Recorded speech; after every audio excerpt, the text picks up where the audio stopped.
ये तमाम वो क्षेत्र हैं जो देश को आधुनिकता की तरफ तेजी से ले जा सकते हैं। साथ ही ये भारतीय उद्योगों को और अधिक बेहतर और दक्ष बना सकते हैं।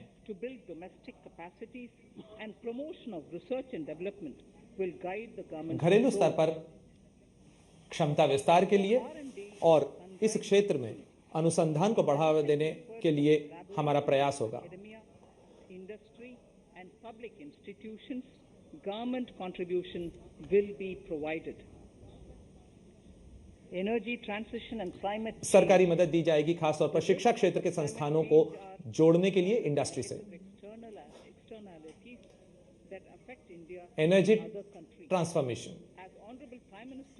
जलवायु परिवर्तन पूरी दुनिया की चुनौती है जो भारत को भी प्रभावित करती है। COP26 की बैठक जो ग्लासगो में हुई, इसमें प्रधानमंत्री नरेंद्र मोदी ने कहा था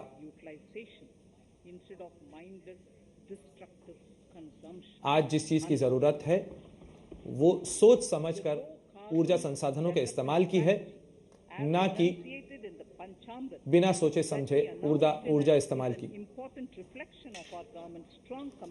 प्रधानमंत्री ने पंचामृत का ऐलान किया जो भारत के सतत विकास को लेकर संकल्पों का एक मजबूत वक्तव्य है।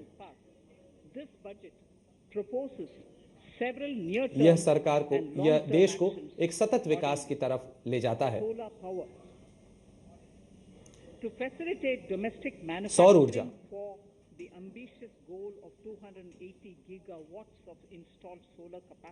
घरेलू क्षेत्र में 2800 गीगावाट 2020-30 तक ऊर्जा का विकास करने के लिए हम 19,500 करोड़ PLI स्कीम का ऐलान करते हैं, जिससे इसके जरिए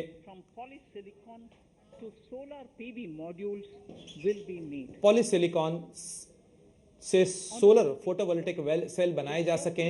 इसके लिए सुविधाएं उपलब्ध होंगी। Circular economy,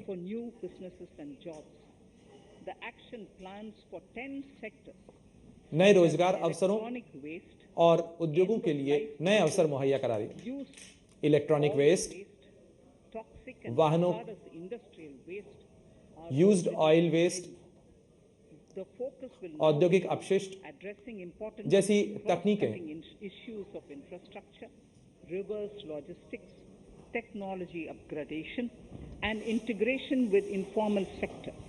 This will be supported by active public policies covering regulations, extended producers' responsibilities, framework and innovation facilities. और 5 to 7% biomass pellets will be co-fired in thermal power plants, resulting in carbon dioxide savings of 38% biomass pellet जो हैं वो thermal power stations में इस्तेमाल किए जाएंगे। इससे किसानों को भी अतिरिक्त आय का साधन मिलेगा, साथ ही स्थानीय स्तर पर लोगों को रोजगार के अवसर मिलेंगे। ऊर्जा का संरक्षण एक महत्वपूर्ण क्षेत्र है।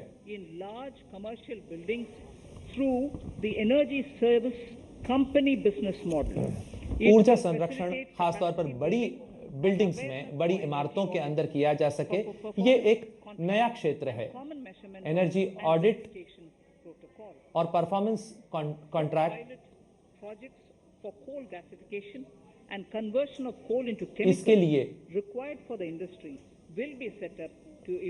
कोयले को केमिकल में बदलने के लिए 4 पायलट प्रोजेक्ट शुरू किए जाएंगे और इससे किस तरीके से वित्त पोषित किया जा सकता है उसका भी तरीके निकाले जाएंगे।